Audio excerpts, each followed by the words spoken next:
Hello दोस्तों, आज हम सिखाएंगे आपको टाइप्स ऑफ हाउस यानी घरों के प्रकार। कितनी प्रकार के घर होते हैं, किस किस तरह के होते हैं, किन किन एनवायरनमेंट में पाए जाते हैं, वातावरण में, जैसे अलग अलग वातावरण के हिसाब से किस किस प्रकार के घर होते हैं। तो सबसे पहले हम देखेंगे केव्स यानी गुफाएँ।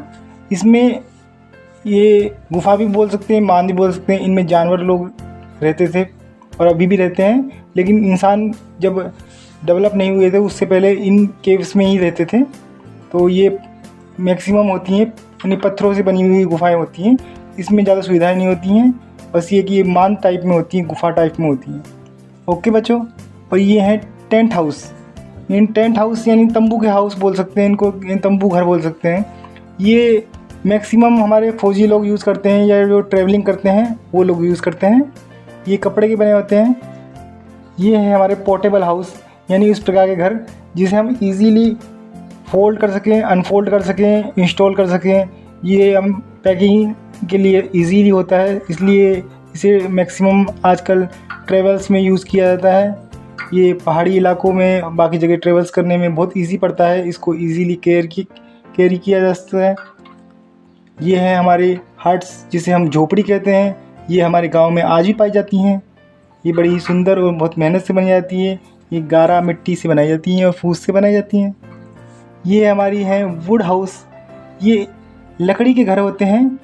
ये मैक्सिमम पहाड़ी इलाकों में पाए जाते हैं या ज़्यादा जहाँ पे भूकंप आते हों उस तरह के इलाकों में पाए जाते हैं। ये जापान में आज भी ट्रेडिशन में हैं। ये बड़े ही सुंदर घर होते हैं और बहुत ही मजबूत भी होते हैं। ये हैं हमारे चोल।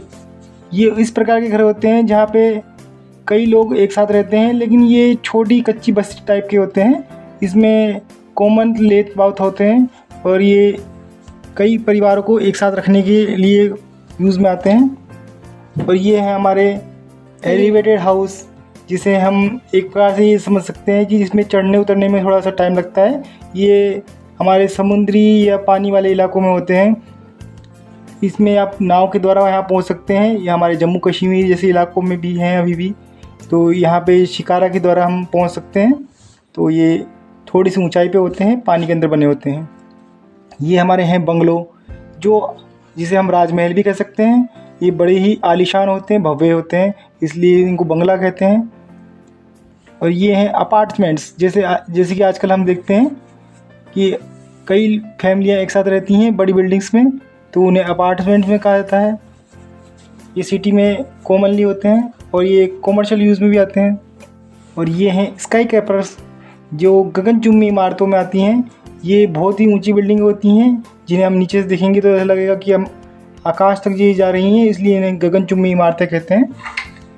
और ये हैं इग्लू। ये हमारे मैक्सिमम नॉर्थ पोल और साउथ पोल में पाई जाती है, क्योंकि वहाँ बहुत ही अधिक एक्सट्रीम वेदर होता है और ठंडी बहुत ज़्यादा पड़ती है, तो वहाँ पे बर्फ़ द्वारा बनाए जाते हैं ये इग्लू। ये बाहर से ठंडे और अंदर से गर्म होते हैं। और ये है हमारे ट्री हाउस। ये पेड़ों के ऊपर बनाए जाते हैं, इसलिए इनको ट्री हाउस कहते हैं, पेड़ों पर बनाए जाने वाले घर। और इनको बनाने का मकसद ये होता है जैसे कि कोई दलदली इलाके हों तो उनमें बनाए जाते हैं, या फिर जहाँ कोई शिकारी वगैरह रहते हैं तो ऊपर से निगरानी करने के काम भी आते हैं ये, और शिकार करने के काम भी आते हैं। और कुछ ऐसे इलाकों में भी बनाए जाते हैं जहाँ हमें शिकार होने से बचने के लिए भी किया जाता है यूज़, जैसे कि कोई जंगली जानवर हम पे हमला ना करे, इसलिए भी इसको ऊपर की तरफ बनाया जाता है। और कुछ लोग आजकल मनोरंजन के लिए भी बनाते हैं ट्री हाउस। इसमें बहुत ही आरामदायक और प्राकृतिक वातावरण होता है।